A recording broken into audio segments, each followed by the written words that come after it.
সাবেক প্রতিমন্ত্রী জুনায়েদ আহমেদ পলক ২০১৬ সালে কালিয়াকৈর হাইটেক পার্কের নাম পরিবর্তন করে রাখে বঙ্গবন্ধু হাইটেক সিটি।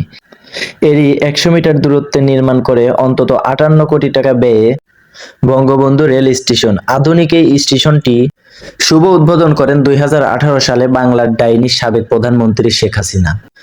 বর্তমানে প্রতিদিন এই স্টেশনটি দিয়ে অন্তত ৪০টা ট্রেন চলাচল করে, অথচ থামে টাঙ্গাইল কমিউটার, সিরাজগঞ্জ এক্সপ্রেস নামে দুটি ট্রেন। প্রতিদিন গাজীপুর শিল্পাঞ্চল, ঢাকা ও উত্তরবঙ্গের ১২,০০০-এরও বেশি যাত্রী চলাচলের কথা থাকলেও গত ৬ বছরে চলাচল করেছে মাত্র ৪৭ জন। পর্যাপ্ত ট্রেনের স্টপেজ না থাকাও লোকসানি প্রকল্পে পরিণত হয়েছে দৃষ্টিনন্দন স্টেশনটি। সুযোগ পেয়ে টিকটক বানানো থেকে ব্যক্তিগত সকল কাজে ব্যবহার করেন স্থানীয়রা।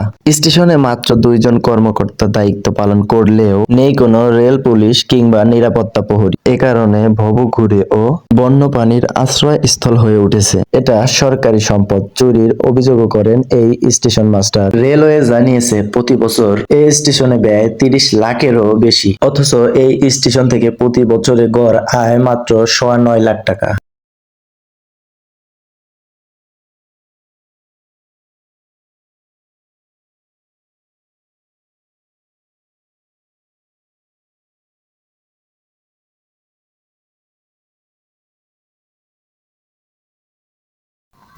ধন্যবাদ মেহেদি মিক্স মিডিয়া চ্যানেলের ভিডিওটি সম্পূর্ণ দেখার জন্য। অবশ্যই চ্যানেলটি সাবস্ক্রাইব করে রাখবেন। সবাই ভালো থাকবেন। ধন্যবাদ।